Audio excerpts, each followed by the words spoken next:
Hey, what's going on, everyone? Welcome back for another amazing episode. Howard is here in spirit today. It's Dr. DeLon and Dr. Jamie Wilkie, of course, of the PGx Accelerator Group. How's it going, Jamie? How's your day? It's so good. It's a great afternoon today. I'm loving life. How about you, I DeLon? love it. Man, splendid, fantastic. I'm living the dreams, you know. I'm doing good. I'm even better telling people how they can remove some of those obstacles while they try to scale their PGX practice. Look, we've been there, guys. We played the game. It gets a little old fast, feeling like you're alone trying to figure out how to maneuver all this. And so we want to focus more on that limiting belief of, can I really grow my business? Like, am I at capacity? What can I do to overcome this? And so we're going to touch a little bit more on that today and share with you some of our thoughts, our feedback, our struggles, to give you a little inside scoop on what you can do and how the PGX Accelerator Group can really remove some of those headaches for you and get those obstacles out of your way. So, Jamie, we talked about this a little bit in passing, but I'm curious, like what kind of stood out for you in your journey and becoming the amazing person you are? But what are some of those barriers that you had to face as well? Well, two really come to mind that I wanted to talk about, DeLon. And the first one is just marketing yourself as an expert and being the pharmacist who goes out there and offers services and does things. Yeah. Because as a profession, you've probably felt this way. We just felt like a middleman. We're between doctors and patients, and we don't do anything unless someone comes to us and asks us for our opinion, and then we share it for free. So to go out there and say, this is what I do, this is how I can help you, I'd love to work with you, let's start something new, felt so foreign. And I know it's where so many pharmacists I've talked to feel stuck on, like, putting yourself out there and charging for your services instead of giving it away for free. So tell me a little bit more about your story and how you worked through that dynamic. For me, a little bit for me, my belief was the value, like how to set my price. So I was really lost on how to do this.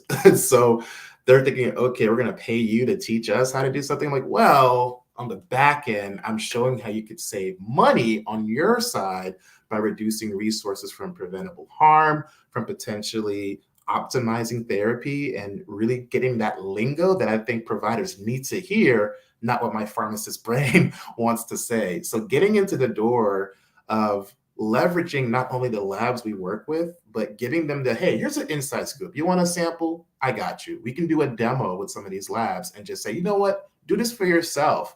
And that was an amazing tool to have when I'm working with these companies, because it gave me the confidence, one, but it showed, oh, wow, this does work. This can help my patients. I'm a psychiatrist. I never thought this would even be an option. I'm no longer throwing paint at a wall. So for me, like you mentioned, Jamie, it was the lingo for me, and it was the lingo and how to contract and negotiate my own prices. So that was the part I was like, and that kind of touches a little bit more on that mindset. Yeah, I know when I first started, I was such a pharmacist, and I would be like, yeah, I have these services. Yeah.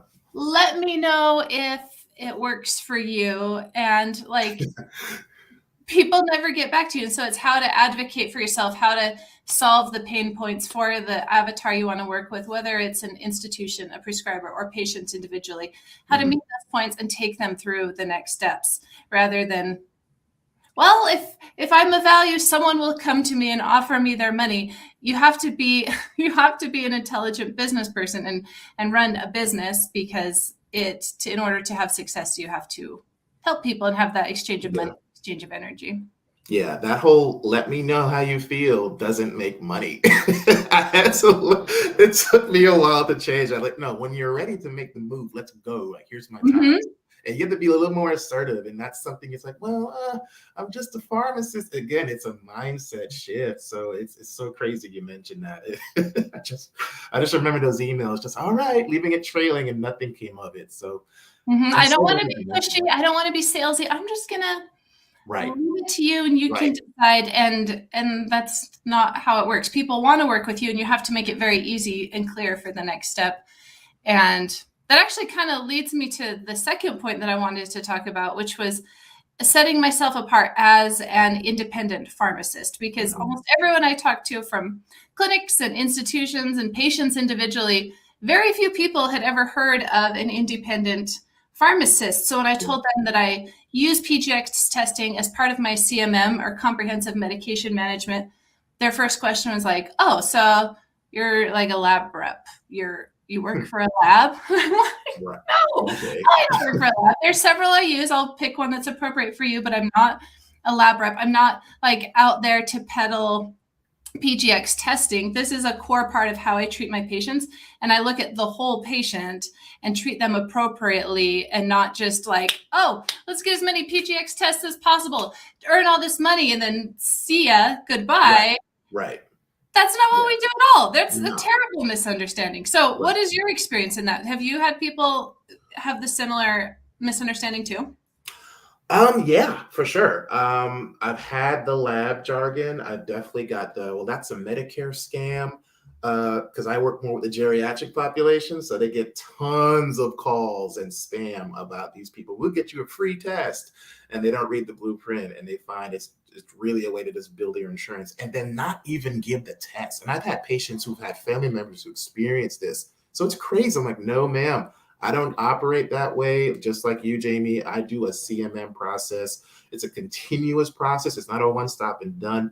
And I incorporate that, of course, with PGx. And so when I start educating or re-educating providers who already think it has a bad name to it, now it's like, oh, well, this can actually help. And the patients, particularly because I tend to focus more on the patients directly, they love it. They love to learn because they're like, whoa, I didn't even know pharmacists did this. I didn't even know this was a thing. I'm so glad you came.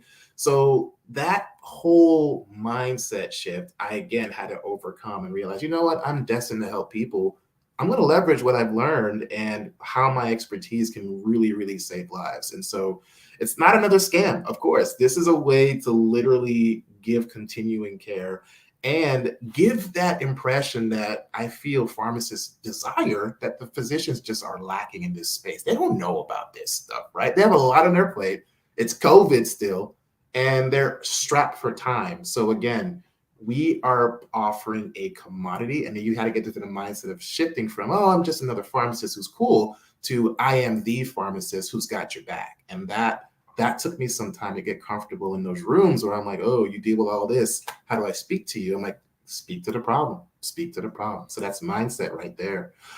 Yeah. Thoughts on that? And just confidence approaching all of their medication. That for those of you who aren't familiar with the CMM model, the comprehensive medication management, it's like an MTM on steroids. You're looking at everything under the sun: drug duplication, unnecessary therapy, drug gene interactions, drug gene phenoconversion, over-the-counter products, like everything. Mm-hmm. Pharmacogenomics is just one piece of that. It's very important, but it's just one piece. Right. And it's a whole view of medication and how we as a healthcare member of the team can just manage all of that medication. And it's a really rewarding place to be when you show the value of it, rather than just, I do this very narrow thing. I do a PGx test and then off to the next patient. That would not serve the patient or create a healthy business at all. Not at all. And in fact, I'm so glad you mentioned that. I think literally today, the Get the Medicine Right Institute mentioned that CMMs actually produce concrete results that lead to cost savings for higher risk med patients. So I'm like, this is the future, man. We have to incorporate PGx. This is happening now. And we got more data showing that there's cost savings from this. So I love those guys. For those who don't know, Get the Medicine Right Institute is awesome. They're all about bleeding with PGx at the forefront of care. But they look at the other factors too. It's not just, of course, just a med review. Like she said, it's on steroids. I mean, we're talking about social barriers to care in addition to how we're educating our patients, how we're talking about financial needs. Pharmacists are saving money left and right in retail settings. You can leverage that as a tool when you're in this PGx space and look for better cost-effective therapies. So I love it. I love it. It's just so much to cover, man. There's just so much with this world we can offer. And there's even grant opportunities in the PGx space, which some people don't realize. You can still get grants with a business. And it's definitely doable, especially when you're collaborating with outpatient clinics who are more progressive in this thinking. Yeah, exactly. It's really getting the pharmacist out of traditional roles and really as part of the healthcare team. And so that my goal is every person in the country has their pharmacist, their independent pharmacist who takes care of their medication. That's your pharmacy. It's doable. It's doable. And it's funny because I actually get asked pretty often to people interested in PGx, was like, what software do I use? And I was like, man, I don't have any. Like I just started. I don't have an EHR. I didn't have any cloud-based way to communicate with people. I did the old-fashioned way manually. But what I love about our group is we take that headache away. We have our own EHR system for y'all to use internationally. I mean, anywhere you need to use it, you can use it. We have our own cloud-based software that will be targeted to PGx entrepreneurs like ourselves. So I think it's great to have that in my back pocket, and I can actually track all my interventions in a better place. Yeah, like that's how you do business in 2022. You have to be online and cloud-based like that. And you and I, oh my gosh, we've probably talked to more than 20 different software companies trying to find one that works with genetic testing plus a pharmacist role. And while there's many softwares out there, few fit the bill. And so as a member of PGx Accelerators, you're welcome to use that in your membership. Not required. If you have something that's working, go with it. But it's just one more headache to take away if you just want to lean into what we have. That's included. And it's a really great part of what we have. HIPAA Secure. You can do all your telehealth scheduling on it. You could text message your patients if you need to. You can link the portal to your website. I mean, any little thing you could think of functionality wise, it's there. And of course, it's all HIPAA certified approved. So you're good to go. You can send faxes electronically. We can house all that for you. You can track labs, which we'll have in our software. Again, easy peasy, instead of doing it all one by one in different places. So I love we're making life much easier with our PGx Accelerator group. Man, so let's be real, man. There are tons and tons of obstacles that can lead to people wasting time, wasting money, and wasting energy, and jumping in and buying and figuring all this stuff out and vetting and talking to these companies. It's taxing. And so we got your back on all that. Let us handle the obstacles for you. And we've already done it. So that's the point of our PGx Accelerator group, is we're going to give those headaches bye-bye. We don't have time for that. We have time to scale and make money and help our patients, which is the number one thing, and leverage our expertise as pharmacists, right? Exactly. Because what our goal is to really get you growing your practice, that you've come this far, that you know that this is how you want to work with patients and what you want to build. Now our goal is to help you roll it out with the support of a network who's 5 steps ahead of you, who's done it, and all of the tools you need should you want to use them. We'd encourage you to, because it's fun and they're vetted and proven to be very quality. So we want to take many of those barriers out of your path so you can just go forward faster and stronger. Right. And don't get stuck in analysis paralysis. No one wants that, okay? We're here to help you level up and grow your brand and start living the life you want to by leaving that 9 to 5. And of course, advancing patient care as a pharmacist. So hope you guys found today helpful. Jamie, always a pleasure seeing you. Tune in, guys, next time. What are your thoughts? What are your obstacles? What's holding you back? You know, we want to know. Leave some comments below. Follow our page, the PGx Accelerator Group. We are here to support. So it looks like looks like Didi Maka said hello. She said 100. Thanks for tuning in.